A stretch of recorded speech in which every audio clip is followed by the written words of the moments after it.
talking about my generation. But first up on The Beat Goes On. He's out there in the rain. He's out there in the sunshine.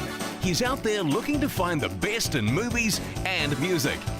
Our resident guru on all things movies and music, Barry Rushton. Barry J. Rushton. Hello, Kieran. Good to be back again.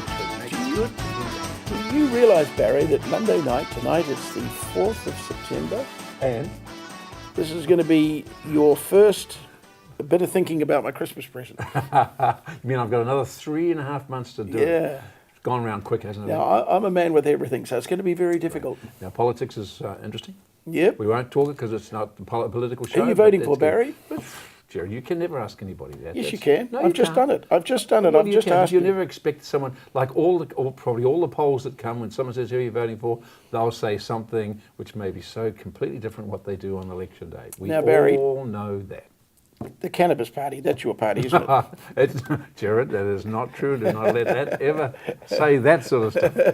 Now, Jared, funny you should say things about, stuff like that, because I think there'd be not that many of our viewers would have heard of this man that I'm going to mention to you now, a man called Toa Fraser. Have you ever heard of him? No, Barry, I No, haven't. I know you haven't. However, he's a New Zealand film playwright and film producer. He was actually born in England, but came to New Zealand, I think, when he was about 14, I think it was, 1989. And he went to Sacred Heart College, and he went to Auckland University. And in 1998, he got the prize for the best new play, a play called Bear, and that was the name of it, B-A-R-E, not B-A-R-E. Yeah, Bear, right? And that won the Chapman Triple Award at that year. Good on him. Which is Yeah. fantastic, isn't it? And then, and then his second play was called Number Two, and that's what it was called, Number Two. And it won the. That was clever. It was great, which won the sort of award for the Bruce Mason Award in 1998, I think it was, or 1999, one of the two.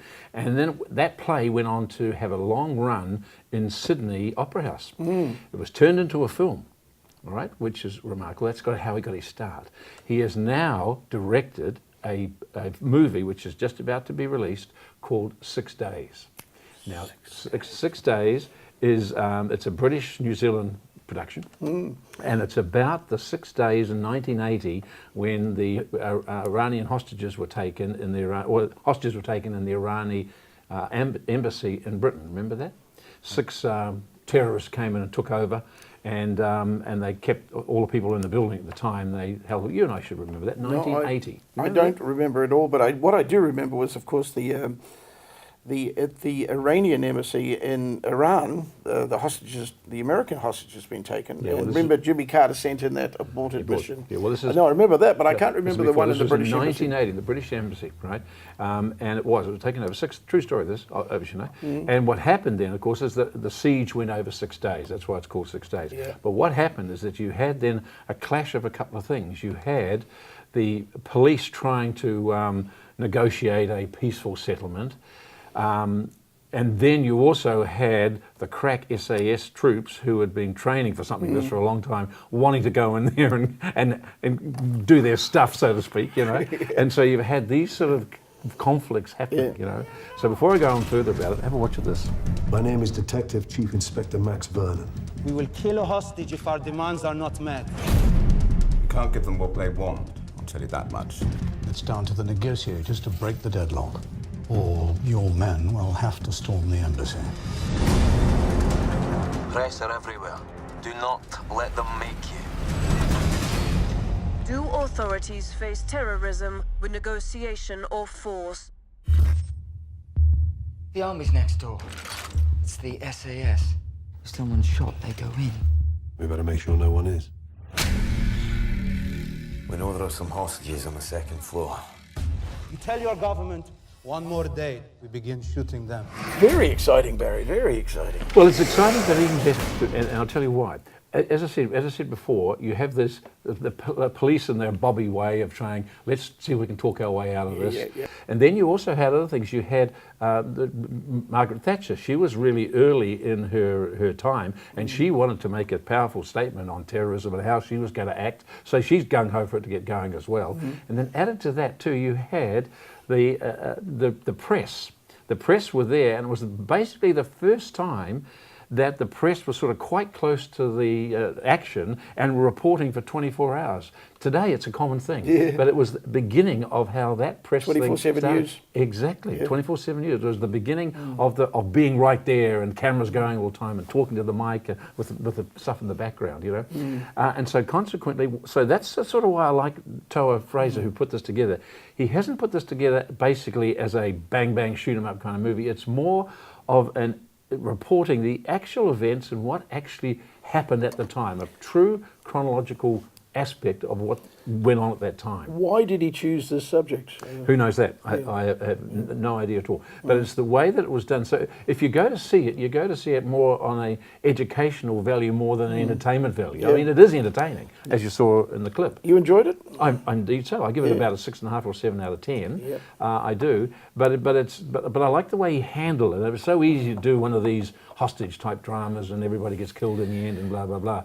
But what is interesting is that the way that how they reacted to these terrorists was the way that now most governments have took on the fact that we're not going to negotiate, we're going to get in there and get you type of thing, you know.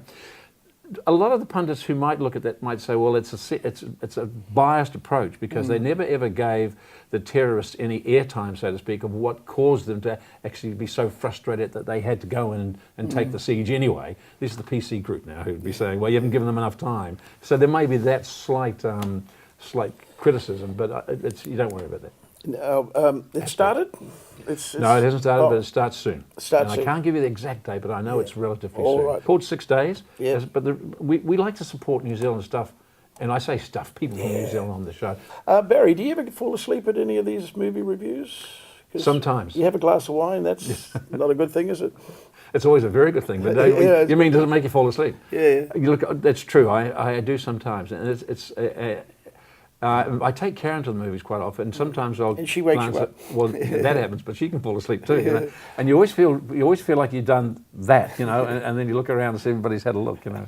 But generally, it doesn't happen. I have to admit it, and all our baby boomer viewers, look, watching TV, you got the heater on, turn the TV on. Well, it's like there is no drug in the hospital that works faster than. Isn't that the truth? Watching television. So another great movie which I'll tell you about either next week or the week after is called Mountain. Ooh, that sounds good. I'll tell you about that. Anyway, Jared, good to Barry, see you. good to 6 see you days. again. See you soon. First week in September. I'll see you in 7 days, not 6 days like this movie. Yes. 7 days. Oh, that's good. And don't forget that the hunt for the Christmas present is now, Barry. Starts today. Has begun. Yeah. See you, Jim.